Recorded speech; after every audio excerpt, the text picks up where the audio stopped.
أعوذ بالله من الشيطان الرجيم بسم الله الرحمن الرحيم الحمد لله رب العالمين الرحمن الرحيم مالك يوم الدين إياك نعبد وإياك نستعين اهدنا الصراط المستقيم صراط الذين أنعمت عليهم غير المغضوب عليهم ولا الضالين آمين. Bismillahirrahmanirrahim. Para rawuh para langkah kang kita mulyakaken. Minggu kalau wingi kita sampun jelasaken tentang berkaitan tentang mimpi. Kemarin kita sudah menjelaskan ketika di antara kalian sedang bermimpi dan mimpinya itu indah, maka ketahuilah bahwa mimpi indah itu datangnya dari Allah Subhanahu wa Ta'ala. Sehingga karena itu datangnya dari Allah Ta'ala, maka bersyukurlah dengan membaca hamdalah. Kemudian disunahkan untuk mimpi yang indah itu kita ceritakan kepada orang lain. Jadi menceritakan mimpi yang indah kepada orang lain itu adalah disunahkan, itu bagian dari perintah Rasulullah Shallallahu Alaihi Wasallam. Sebaliknya ketika mimpi kita itu mimpi yang buruk, mimpi yang tidak menyenangkan, maka ketahuilah bahwa mimpi yang tidak menyenangkan itu datangnya dari syaitan. Jika karena itu datangnya dari setan, hendaklah kita memohon penjagaan dari Allah Ta'ala dengan kita mengucapkan lafaz ta'awud. Ta'awud itu isti'adah, a'udzubillah ataupun a'udzubillahi minasyaitonir rajim. Kemudian dan jangan dicerita-ceritakan kepada orang lain. Jadi kalau mimpinya indah, ceritakanlah kepada orang lain. Tapi kalau mimpinya mimpi yang tidak indah, mimpinya mimpi buruk, maka diamlah, jangan diceritakan, karena itu dari setan. Tapi meskipun mimpi yang buruk itu datangnya dari setan, itu tidak akan membawa bahaya sama sekali. Artinya tadi malam saya mimpi dimakan hewan buas, berarti terus benar ada kejadiannya atau tidak. Artinya kalau mimpi indah itu juga bisa menjadi doa dan kenyataan, tapi kalau mimpi buruk itu jangan diyakini akan menjadi kenyataan. Itu tidak akan terjadi apa-apa, sehingga disunahkan untuk tidak menceritakan dan kita memohon penjagaan pada Allah Subhanahu wa Ta'ala.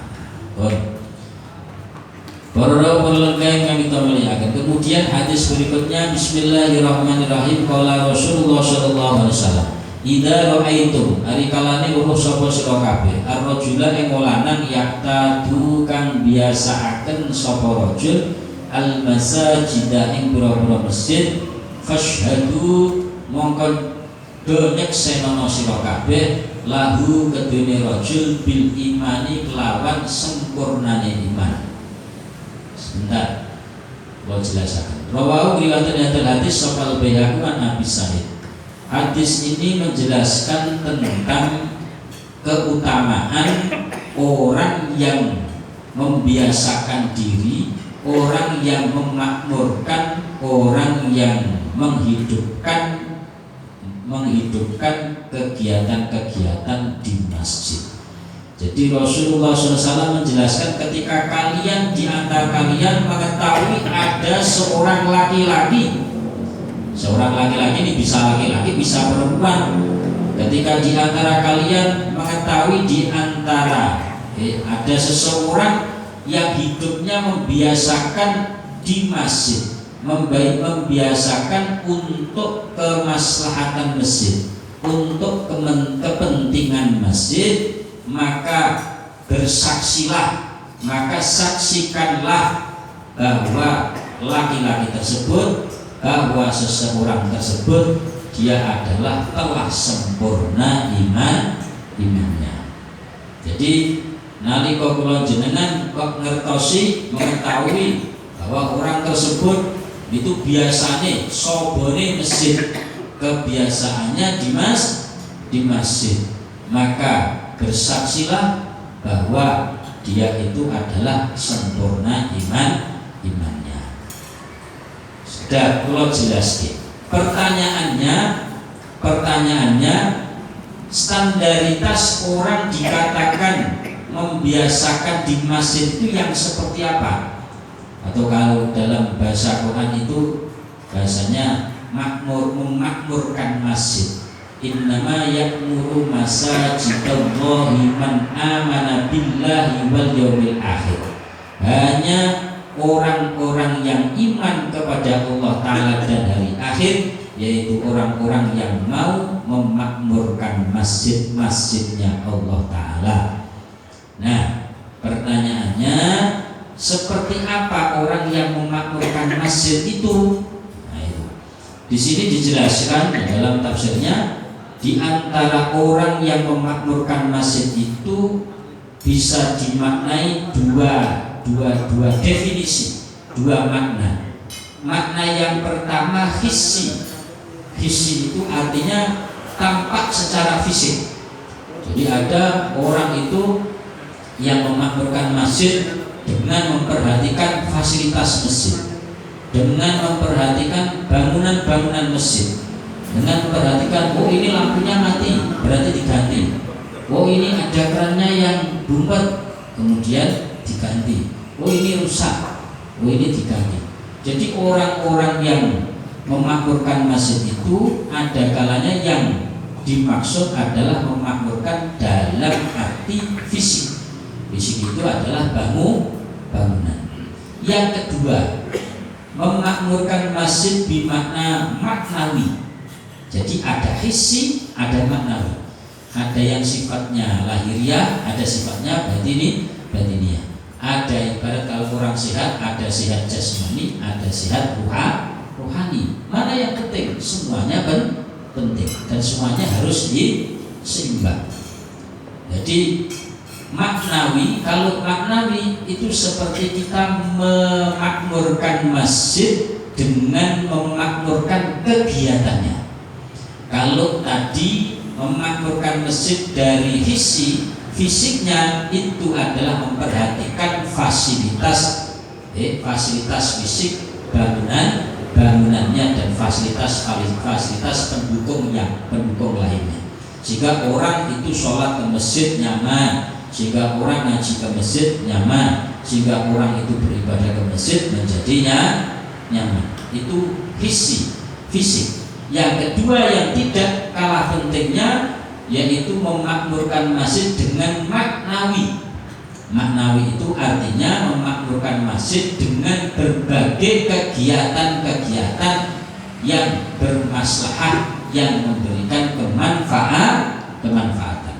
Salah satu bentuk memakmurkan masjid maknawi itu apa? Yang pertama, makna masjid itu adalah tempatnya sujud. Makna masjid itu adalah tempatnya sujud. Artinya bahwa standaritas keberhasilan masjid itu yang paling utama dan nomor pertama ketika suatu masjid, ketika suatu mushola itu ditegakkan sholat jamaah 5 waktu. Saya ulangi lagi, bahwa standaritas kemakmuran masjid karena merujuk dari masjid itu diambil dari masjidun, tempat-tempat sujud, sehingga yang paling pokok dan paling utama, urutan pertama, bahwa fungsi masjid itu adalah tempat sujud. Artinya tempat sujud itu tempat sholat. Artinya tempat sholat, bahwa masjid itu diukur menjadi makmur ketika masjid itu dikumandangkan adzan 5 waktu, kemudian ada iqomah, kemudian diberdirikan sholat secara berjamaah. Satu itu. Kemudian fungsi dari masjid merujuk bagaimana Rasulullah Shallallahu Alaihi Wasallam, meskipun masjid itu tidak hanya tempat ibadah. Oke, kita harus sepakati itu. Meskipun sekali lagi masjid itu bukan hanya tempat ibadah mahdhah. Ibadah mahdhah itu ibadah yang hubungannya kita dengan Allah Subhanahu wa Ta'ala. Tetapi bahwa masjid yang sebagai ibadah mahdhah yang disimbolkan sholat 5 waktu ini tidak boleh dinomor sekiankan, tidak boleh dinomor 5 atau 6 7, tidak boleh. Jadi yang pertama, masjid itu makmur ketika masjid 5 waktu untuk berjamaah. Kemudian yang kedua, kemakmuran masjid secara maknawi, kegiatan itu bahwa masjid itu sebagai pusat ilmu, sebagai pusat ilmu. Artinya apa? Artinya bahwa masjid itu difungsikan untuk orang datang ke masjid itu untuk menambah ilmu, untuk ngaji, untuk ngaji. Fungsinya kita ngaji nambah ilmu itu apa? Untuk menyempurnakan ibadah kita. Karena seberapa banyak ibadah kita kalau tidak didasari dengan ilmu, dengan cara kita ngaji seperti halnya malam hari ini, maka ibadah kita sia-sia, tidak diterima oleh Allah Subhanahu wa Ta'ala. Kemudian cara memakmurkan masjid secara maknawi, selain menegakkan sholat jamaah 5 waktu, selain kita mengadakan majlis-majlis ilmu, sehingga ketika ada majlis ilmu itu semakin banyak semakin baik. Tapi yang penting istiqomah. Ya, yang penting istiqomah. Banyak jamaahnya itu bonus. Ya, sekali lagi jamaahnya yang datang itu banyak, itu adalah bonus. Yang paling penting adalah istiqomah. Kalau bisa ya istiqomah, ya banyak jamaah. Allahumma. Yang kedua, fungsi masjid itu adalah selain majlisul ilmi, majlisul dzikri. Majlisul dzikri. Jadi fungsi masjid zaman Rasulullah SAW adalah selain masjid tempat kita bermunajat sujud pada Allah Ta'ala, selain untuk menambah ilmu, para sahabat kumpul. Kalau dulu itu ada alakoh, syaifah pojok-pojok masjid untuk ngaji bersama para sahabat kalian Rasulullah Shallallahu Alaihi Wasallam.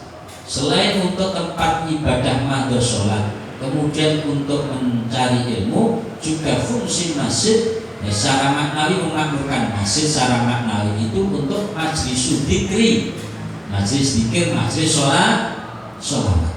Jadi majlis dzikir, majlis sholawat di masjid ini secara tidak langsung adalah kita memakmurkan masjid. Secara tidak langsung kita menghidupkan agama Allah Subhanahu wa Ta'ala. Kemudian termasuk bagian dari memakmurkan masjid selain menegakkan sholat jamaah, selain kemudian majlisul ilmi, selain termasuk majlisul dzikri, selain untuk majlis sholawat, juga bagian dari memakmurkan masjid itu bahwa masjid sebagai pusat peradaban, bahwa masjid adalah tempat di mana kita saling bersilaturahim, di mana kita saling berbagi, di mana kita saling menemukan solusi dari semua persoalan-persoalan kehidupan yang kita hadapi, entah itu persoalan kaitannya keluarga, entah itu persoalan kaitannya tentang bermuamalah, bertetangga, bermasyarakat, ataupun urusan apa saja. Artinya bahwa fungsi masjid itu selain untuk ibadah mahdhah, ibadah vertikal, masjid juga untuk kita saling membangun ibadah muamalah, mempererat tali silaturahim, mempererat ukhuwah Islami. Itu namanya adalah memakmurkan masjid. Dan masih banyak lagi yang intinya bahwa memakmurkan masjid menjadi standaritas kesempurnaan iman seseorang itu ketika yang paling penting niatnya adalah menghidupkan masjid semata-mata kita menghidupkan agama Allah Subhanahu wa Ta'ala. Dan ibadah sekali lagi Yang paling utama adalah persoalan ibadah mahdoh, kemudian disempurnakan disusul dengan ibadah muamalah. Jadi standar orang yang membiasakan masjid itu tidak hanya dia sering ke masjid, mau nih masjid, ngomong nopo kisruh misalkan, ini tidak bisa masuk kategori memakmurkan masjid. Ngopo ke masjid cari musuh. Itu walaupun setiap saat ke masjid itu tidak dikatakan dia sebagai orang yang memakmurkan masjid. Ngopo ke masjid, niatnya dia tidak baik, mau ketemu musuhnya misalkan, mau ngopo misalkan. Ini tidak boleh. Walaupun dia setiap hari di masjid, tapi kalau niatnya bukan ibadah, niatnya untuk maksiat, maka tidak dikatakan memakmurkan masjid. Bisa dipahami gini. Jadi dari hadis ini hadis sahih ini. Ketika kita belum bisa menjadi orang yang sempurna imannya karena kita belum mampu sempurna memakmurkan masjid, paling tidak jangan sampai kita benci terhadap orang-orang yang memakmurkan masjid. Karena kalau kita sampai benci, ini musuhnya bukan orang yang kita benci, bahwa masjid itu adalah buyutullahi ta'ala. Masjid itu adalah rumah-rumahnya Allah Subhanahu wa ta'ala, yang menjaga Allah Subhanahu wa ta'ala. Sehingga ketika ada orang yang memusuhi, yang membenci pada orang yang memakmurkan masjid, entah dengan fasilitas fisiknya ataupun dengan kegiatan-kegiatannya, itu secara tidak langsung memusuhi rumah-rumahnya Allah Ta'ala. Kalau memusuhi rumah-rumahnya Allah Ta'ala secara tidak langsung sama seperti memusuhi Allah Subhanahu wa Ta'ala. Yang paling dikhawatirkan kalau sampai memusuhi Allah Ta'ala karena memusuhi orang-orang yang memakmurkan masjid, baik dengan fisiknya maupun dengan kegiatan-kegiatannya, dikhawatirkan mati dalam keadaan su'ul khotimah. Naudzubillah min dzalik. Mudah-mudahan kita semua termasuk orang-orang yang senang menghidupkan masjid. Mudah-mudahan kita semua termasuk orang-orang yang senang dengan orang-orang yang memakmurkan masjid, baik secara fisiknya, lebih-lebih secara kegiatan-kegiatan yang itu juga semuanya akan kembali kepada kita semua. Ing akhiripun mungkin kita sedaya saputra wayah berkirakan dan setiapnya bojo dunia bojo akhirat, mulia dunia mulia akhirat, sukses dunia sukses akhirat, sugih dunia sugih akhirat, selamat dunia selamat akhirat. Amin amin ya rabbal alamin. Baik pesan kula, meskipun mungkin di antara kita belum mampu, sekali lagi belum mampu secara sempurna menghidupkan masjid, memakmurkan masjid, baik secara fisik bangunan maupun kegiatan-kegiatannya, jangan sampai kita mempunyai hati yang benci, lebih-lebih memusuhi kepada orang-orang yang memakmurkan masjid. Wallahu a'lam bishawab. Al-Fatihah. A'udzubillahi minasyaitonir rajim. Bismillahirrahmanirrahim. Alhamdulillahirabbil alamin arrahmanir rahim maliki yaumiddin. Iyyaka na'budu wa iyyaka nasta'in ihdinas shiratal mustaqim. Shiratal ladzina an'amta 'alaihim ghairil maghdubi 'alaihim waladdallin. Amin. Bismillahirrahmanirrahim. Allahumma shalli 'ala sayyidina Muhammad. Alhamdulillahirabbil alamin. Hamdan 'inda syadirin hatta yuafina min wa mazida. Ya Rabbana lakal hamdu kama yanbaghi li jalalika al-karim wa 'azimi sultanik. Bismillah rabbuna Allah hasbunallah tawakkalna 'ala Allah wa tawakalna billah wa wana amrana ila Allah ma syaa Allah la haula wa la quwwata illa billahil 'aliyyil 'azim. Allahumma wa lamma nadama al-fikr min dhalil awsha bi Muhammadiyati wa huda tawajjahtu ila Allah mutawassilan bi sayyidi wa habibi Muhammadin sallallahu alaihi wasallam ay yaj'ala sa'i fihi mashkura wa fihi mahmuda wa yadub 'amali fil a'malil maqbulah wa tawajjuh fi tajwidil khalisah wa silatul mawsulah. Allahumma ya man ilayhi tatawajjahu al-amal fata'udhu dhafira wa ala babi izzatihi tuhaddu rihal wa tashamil fiyudatul ghamira. Natawajjahu ilayhi bi ashrafil wasa'il ladayk sayyidil mursalin abdika shadiqil amin sayyidina Muhammadin ladhi amad lisanatul alamin. An tusalliya wa tusallim ala al-qadlatil kamilah mustawda'i amanatik wa hafidhi sirrik wa hamili radi da'watika syamilah ala bil akbaril mahbilaka al-fasri syafil akhad fi kulli mawdin min mawadin kulli madhar قاسم ذاتك في عبادك وساقي كؤوس إرشادك لأهل بدادك سيد الكونين وأشرف الثقلين العبد المهوب الخالص المحسوس منك بأجل الخصائص اللهم صل وسلم عليه وعلى آله وأصحابه والعبد ضرابه من أحبابه اللهم إنا نقدم إليك جاه النبي الكريم ونتوسل إليك بشرف المقام العظيم أن تلاحظنا في ركاتنا وسكناتنا بعين عنايتك وأن تحفظنا في جميع أدوارنا وتقلباتنا بجميع رعايتك وحسين وقايتك وأن تبلغنا من شرف القرب إليك وإلى هذا الحبيب غاية آمالنا وتتقبل منا ما تحركنا في منياتنا وأعمالنا وتجعلنا في أدرة هذا الحبيب من الحاضرين